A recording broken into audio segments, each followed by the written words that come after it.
Hello बच्चों, कैसे हो आप सभी। आज हम टेंथ का न्यू टॉपिक पढ़ेंगे। कई बच्चों ने बोला है कि सर टिग्नोमेट्री की अगर आप वीडियो बना दें तो बेस्ट है, इसीलिए मैं टिग्नोमेट्री के बारे में कुछ वीडियो के ज़रिए आपको बताऊंगा कि कैसे टिग्नोमेट्री के फॉर्मूले आप यूज़ करेंगे इजी वे में। और टिग्नोमेट्री कितने पार्ट्स में डिवाइड है बेसिकली, जो टेंथ स्टैंडर्ड में बोर्ड में आपके लिए काफ़ी मदद करेगा, क्योंकि आप भी जानते हैं कि सीबीएसई ने डेट शीट रिलीज़ कर दी थी और सबसे पहला पेपर जो है वो आपका 17 फरवरी को मैथ्स का ही पेपर है। तो चलो स्टार्ट करते हैं टिग्नोमेट्री के बारे में। टिग्नोमेट्री बेसिकली आइडेंटिटीज फॉर्मेट में, या टिग्नोमेट्री जो सबसे ज़्यादा इंपॉर्टेंट टॉपिक होता है वो तीन रेशोज में डिवाइड होता है। सबसे पहले हमारा टिग्नोमेट्री का आता है टी रेशो, जिसे हम टिग्नोमेट्री रेशो बोलते हैं। टी रेशोज ये पहला डिवीजन है। सेकंड डिवीजन है इसका टिग्नोमेट्री टेबल, टिग्नोमेट्री टेबल। और तीसरा डिवीजन है आइडेंटिटी, आइडेंटिटी ऑफ टिग्नोमेट्री।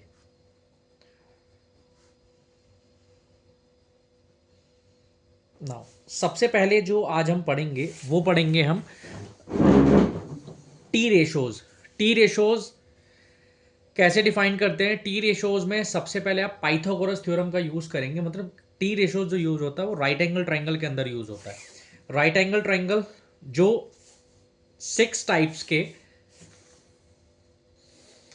जो कि 6 टेंजेंट्स में डिवाइड है। जैसे सबसे पहला जो फॉर्मेट आता है टिग्नोमेट्री का टी रेशोज की आइडेंटिटी पढ़ने के लिए, वो आता है राइट एंगल ट्राइंगल के अंदर टिग्नोमेट्री के टी रेशोज को पढ़ते हैं। लेट सपोज मान लीजिए एक एग्जांपल ले लेता हूँ। एक राइट एंगल ट्राइंगल है A B C, right. Angle B एक राइट एंगल है और यहाँ पे एंगल डिफाइंड है थीटा। तो आप सभी जानते हैं कि इस वर्टिकल लाइन को बोलते हैं परपेंडिकुलर। बेस लाइन जो ऑलवेज परपेंडिकुलर की बेस लाइन होती है वो B C is the base line, and A C because perpendicular के सामने जो भी लाइन डिफाइंड होती है उसे हम लाइन ऑफ साइट या हाइपोटेनियस बोलते हैं। इसे हम एच वाई से डिफाइन कर रहे हैं यहाँ पे। आगे चलते हैं, टी रेशोज वर्क कैसे करता है। टी रेशोज में 6 टेंजेंट्स आते हैं। मैं फॉर्मेट ले रहा हूँ। पहला टेंजेंट जो होगा sine theta, theta is the angle. यहाँ एंगल थीटा की जगह कुछ भी हो सकता है, any variable and any angle. Let suppose sine A, sine M, sine X, sine Y, theta की जगह यहाँ पर कुछ भी हो सकता है। तो सबसे पहला जो टेंजेंट आता है वो आता है साइन थीटा। साइन थीटा क्या होता है? साइन थीटा वर्क करता है always perpendicular by hypotenuse. It means A B divided by A C, यानी परपेंडिकुलर बाय हाइपोटेनियस। इसके बाद आता है second tangent cos theta. Cos theta होता है base B C upon hypotenuse A C. B C जो है उसे आप बी से डिफाइन कर लीजिए एंड हाइपोटेनियस को आप एच से डिफाइन कर लीजिए। P for perpendicular, H for hypotenuse, B for base. Third tangent आता है टैन थीटा।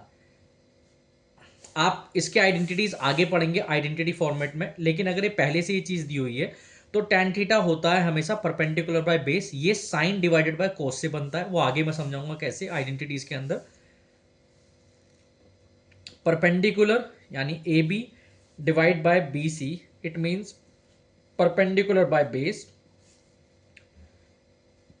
कोट थीटा ये भी डिफाइंड होता है जस्ट टैन थीटा का रिवर्स यानी उल्टा होता है। टैन थीटा को अगर आप रेसिप्रोकल कर देते हैं तो कोट थीटा की वैल्यू आ जाती है base by perpendicular.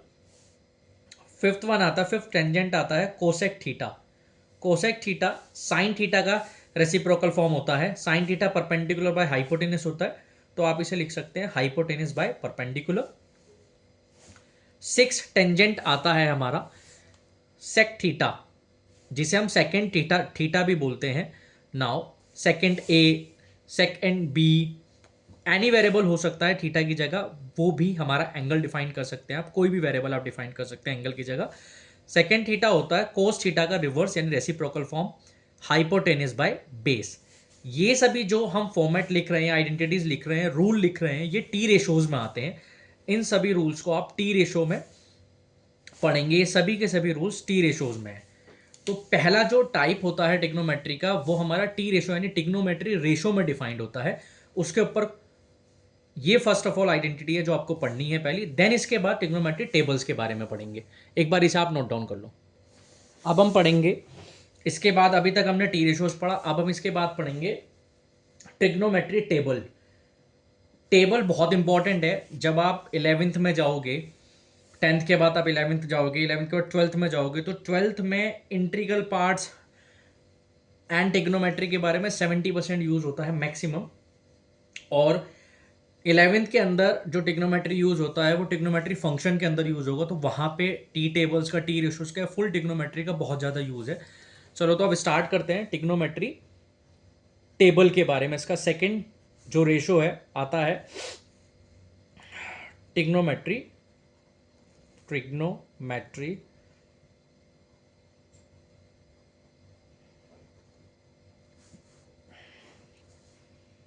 Table. Now trigonometry के टेबल कैसे डिफाइन होगी? इसके अंदर 6 टेंजेंट्स फॉर्म होगी। कैसे?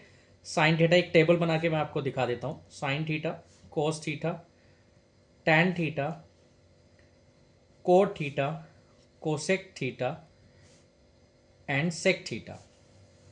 ये सभी एंगल्स होते हैं 0 degree, 30 degree, 45 degree, 60 degree and 90 degree. Now इन टेबल्स को लर्न करने का तरीका, याद कैसे रखी जाए, उसके बारे में भी बताऊंगा अभी।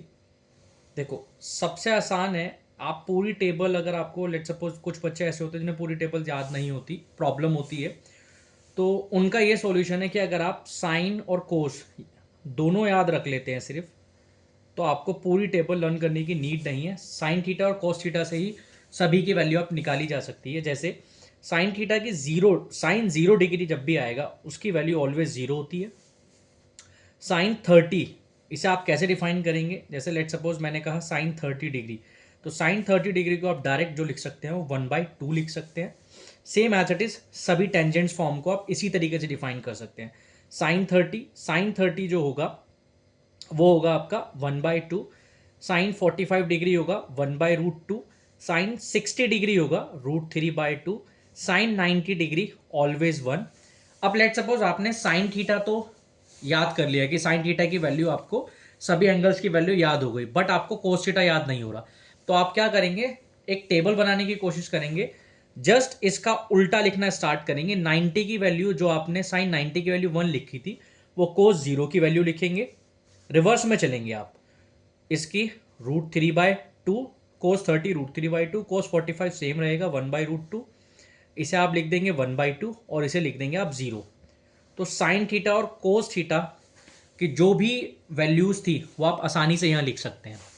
नाउ अब हम आगे चलते हैं टेन थीटा। ये आइडेंटिटी में आपको मैं पढ़ाऊंगा कि टेन थीटा मैं बार बार क्यों बोल रहा हूँ कि tan theta sine divided by cos की जो भी वैल्यू बनती है वो टेन थीटा की फॉर्म में बनती है, क्योंकि टेन थीटा जो होता है वो होता है equal to sine theta by cos theta.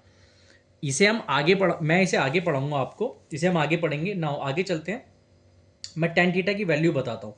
Tan theta की जो 0 डिग्री की वैल्यू होगी उसे बोलेंगे आप 0। टेन 30 डिग्री की जो वैल्यू होगी वो होगी आपकी 1/√3। टेन 45 की वैल्यू 1, टेन 60 की वैल्यू √3 और 1090 की वैल्यू नॉट डिफाइंड। 1090 को आप डिफाइन नहीं कर सकते, वो इन्फिनाइट वैल्यू पे चला जाता है। बिकॉज मैं आपको समझा देता हूँ, एक एग्जांपल दे देता हूँ फिर भी। अगर लेट सपोज टेन थीटा जो आप आगे पढ़ेंगे उसे बोलते हैं हम sign theta by cos theta, ठीक है। और साइन अगर आप लेट सपोज 30 डिग्री रख रहे हैं डिवाइडेड बाय कोस 30 डिग्री रख रहे हैं, तो टेन थीटा की जो वैल्यू आएगी, टेन 30 की जो वैल्यू आएगी वो आपकी आएगी, साइन 30 है 1/2, कोस 30 है √3/2। You know very well, denominator reduce हो जाएंगे, बचेगा हमारा 1/√3। देख लीजिए यहाँ पे टेन 30 की वैल्यू 1/√3 आ रही है। आगे चलते हैं कोट थीटा। कोट थीटा भी टेन थीटा का रिवर्स होता है। टेन थीटा होता है 1/cot theta and cot theta होता है is equals to 1/tan theta. मतलब जो भी कोट की फॉर्म में आप वैल्यू निकालेंगे आप उसे रेसिप्रोकल कर देंगे value of the tan theta का। कैसे? कोट थीटा हो गया 1/10 यानी नॉट डिफाइंड, जस्ट इसे रिवर्स में लिखेंगे आप, √3 1/√3 and 0। Cosec theta sine theta का उल्टा होता है, यानी कोसेक थीटा होता है 1/साइन थीटा को आप लिख सकते हैं 1/कोसेक थीटा। तो कोसेक थीटा होता है 1/साइन थीटा। आप डिफाइन कर लीजिए 1/साइन theta not defined, cosec 0 degree not defined, cosec 30 degree 2, 45 degree √2 ऊपर चला जाएगा, 60 डिग्री 2/√3, कोसेक 90 डिग्री 1। लास्ट जो हमारा लास्ट टेंजेंट होता है second theta, second theta cos theta का रिवर्स होता है। आप इसे ऐसे लिख सकते हैं कि sec theta is equals to 1/कोस थीटा। तो देख लीजिए जो भी कोस थीटा की वैल्यू आएगी जस्ट उसका रिवर्स, 1/कोस 1, 2/√3, और एक कंडीशन से देखा जाए तो इसका भी आप रिवर्स लिख सकते हैं, वही सेकेंड थीटा की वैल्यू होगी √2 2 नॉट डिफाइंड। नाउ ये टिग्नोमेट्री टेबल को याद करने का सबसे अच्छा तरीका है, सब केवल आप साइन थीटा और कोस थीटा की वैल्यू को याद रखो, बाकी पूरी टेबल आप आसानी से बना सकते हो, और एग्जाम पॉइंट ऑफ व्यू से भी देखा जाए तो आप आसानी से इसे लर्न कर सकते हैं। पेपर में आपको जरा सी भी प्रॉब्लम नहीं होगी अगर आप इस तरीके से वैल्यू को लर्न करके रखेंगे तो। चलो अब इसका थर्ड टाइप पढ़ेंगे टिग्नोमेट्री का डिवीजन, इसका थर्ड डिवीजन टिग्नोमेट्री आइडेंटिटीज। ये सबसे ज़्यादा इंपॉर्टेंट है क्योंकि बच्चों को सबसे ज़्यादा जो प्रॉब्लम आती है वो इसी फॉर्मेट में आती है कि आइडेंटिटीज़ को कैसे लर्न करा जाए टिग्नोमेट्री की। इसका सबसे ईजी वे है कि अगर आपको टी टेबल भी लर्न करनी है तो ये आइडेंटिटीज़ भी पता होनी चाहिए आपको, इसलिए मैं लास्ट में बता रहा हूँ क्योंकि इसका यूज़ सबसे ज़्यादा टी रेशोज़ में भी आप इसे कर सकते हैं और टी टेबल्स में भी इसे टिग्नोमेट्री टेबल्स में भी कर सकते हैं। चलो स्टार्ट करते हैं टिग्नोमेट्री आइडेंटिटीज़ को। इसकी फर्स्ट कुछ 3 आइडेंटिटीज़ इसकी सबसे इंपॉर्टेंट है, फर्स्ट 3 आइडेंटिटीज सबसे ज़्यादा इंपॉर्टेंट होती है इसकी, जिसमें पहली आती है sine square theta plus cos square theta is equals to 1। इस फर्स्ट आइडेंटिटी से आपकी दो आइडेंटिटीज और निकलती हैं। अगर आप लेट सपोज आपको साइन स्क्वायर थीटा निकालना है तो आप लिख सकते हैं sine square theta is equals to 1 minus cos square theta, and अगर आपको कोस स्क्वायर थीटा निकालना है तो आप लिख सकते हैं cos square theta is equals to sine square theta right hand side में चला जाएगा 1 माइनस साइन स्क्वायर थीटा। जैसे आपने साइन स्क्वायर थीटा की वैल्यू निकाली प्लस कोस स्क्वायर थीटा को आपने राइट हैंड साइड में पहुंचाया तो वो हो गया 1 माइनस कोस स्क्वायर थीटा। उसी तरीके से अगर आप कोस स्क्वायर थीटा निकालना चाहते हैं तो साइन स्क्वायर थीटा को 1 के साथ रिड्यूस कर दीजिए राइट हैंड साइड में, तो इसकी ये दो आइडेंटिटीज और बन जाती हैं इस फर्स्ट आइडेंटिटी के अंदर से। नाउ सेकेंड आती है cosec square theta minus cot square theta is always equal to 1। इसमें से भी दो आइडेंटिटीज आप लर्न कर सकते हैं। कैसे? कोसेक स्क्वायर थीटा अगर आपको निकालना है कोसेक स्क्वायर थीटा तो आप माइनस कोट स्क्वायर थीटा को राइट हैंड साइड में पहुंचा सकते हैं 1 प्लस कोट स्क्वायर थीटा। ये एक इसकी फर्स्ट आइडेंटिटी हो गई सेकंड वाले में से। नाउ इसकी बी आइडेंटिटी अगर आप लिखते हैं यानी सेकंड आइडेंटिटी वो बनाते हैं, अगर आपको कोट स्क्वायर थीटा निकालना है तो आप लिख सकते हैं coat square theta right hand side पे गया 1 कोसेक स्क्वायर थीटा माइनस 1 करके लिख सकते हैं आप। तो आप ये भी एक आइडेंटिटी आप यूज कर सकते हैं अपने क्वेश्चंस में अगर जहां पर भी ये लग रही है। नाउ थर्ड वन, ये 3 आइडेंटिटीज जो होती हैं सबसे ज्यादा इंपॉर्टेंट होती हैं टिग्नोमेट्री आइडेंटिटीज में। थर्ड है sec square theta minus ten square theta is equals to 1। इसमें से भी आप दो आइडेंटिटीज ले सकते हैं। अगर आपको let suppose sec square theta चाहिए तो आप लिख सकते हैं 1 प्लस टेन स्क्वायर थीटा। अगर आप टेन स्क्वायर थीटा निकालना चाहते हैं तो आप लिख सकते हैं सेक स्क्वायर थीटा माइनस 1। ये 3 आइडेंटिटीज सबसे ज़्यादा इंपॉर्टेंट है। इसके बाद कुछ छोटी छोटी आइडेंटिटीज आती हैं जो पर्टिकुलर क्वेश्चंस में आप यूज़ कर सकते हैं, जिस भी क्वेश्चन में वो आइडेंटिटी यूज़ हो रही है। ओके, हमने अभी जो ट्रिग्नोमेट्री टेबल्स के अंदर ये जो आइडेंटिटीज यूज़ करी थी ये सभी आइडेंटिटीज ट्रिग्नोमेट्री आइडेंटिटीज में आती हैं। मैं अब बता देता हूं आपको कैसे यूज करेंगे आप इसे। इसमें आप आइडेंटिटी लिख सकते हैं, अगर आपसे पूछा जाए कि आपको कहीं साइन थीटा लिखा हुआ है तो आप उसे लिख सकते हैं 1/कोसेक थीटा, और अगर कोसेक थीटा पूछा जाता है तो आप उसे लिख सकते हैं 1/sin² थीटा। लेट सपोज कोस² थीटा पूछा जाता है तो आप उसे लिख सकते हैं sin² थीटा, राइट। सेम उसी तरीके से आप इसे ऐसे भी लिख सकते हैं cosec theta is equals to 1/sin theta, ठीक है। नाउ अब इनका स्क्वायर हो, क्यूब हो, 4 हो, 5 हो, 6 हो, पावर कुछ भी हो, आप उसे इसी फॉर्मेट में लिख सकते हैं इंक्लूडिंग पावर। इसके बाद आता है cos theta is equals to 1/sec theta, second theta is equals to 1/cos theta, tan theta is equals to sin theta divided by cos theta, which is also equal to 1/cot theta. Cot theta is equals to cos theta by sin theta, which is also equal to 1/tan theta. आप देख रहे होंगे tan theta की जो भी value है वो cot theta में जस्ट रेसिप्रोकल हो गई, रिवर्स हो गई इसकी, ठीक है। सेम ये जो आइडेंटिटीज होती है sine theta, cos theta, tan theta, cot theta, ये सभी वैल्यू रिवर्स में आप लिख सकते हैं। जैसे साइन थीटा की वैल्यू होगी 1/कोसेक थीटा, कोसेक थीटा की वैल्यू होगी 1/sin theta. Same as it is, अगर ये एग्जांपल के तौर पे मैंने आपको समझाया, अगर कोसेक² थीटा है, tan² थीटा है, कोट² थीटा है, तो उसी तरीके से आप इस फॉर्मेट को यूज कर सकते हैं। अगर यहाँ पे कोसेक² थीटा है तो आप उसे लिख सकते हैं 1/sin² थीटा। sin² थीटा की अगर आइडेंटिटी आ जाती है जो मैंने पीछे बताया था, आप उसे ये भी लिख सकते हैं 1 - cos² theta, right.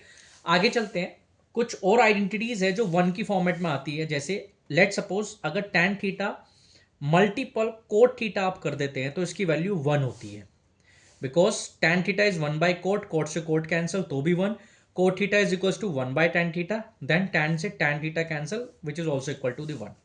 Now sin theta multiple cosec theta which is equals to also 1, and second theta multiple cos theta which is also equal to 1.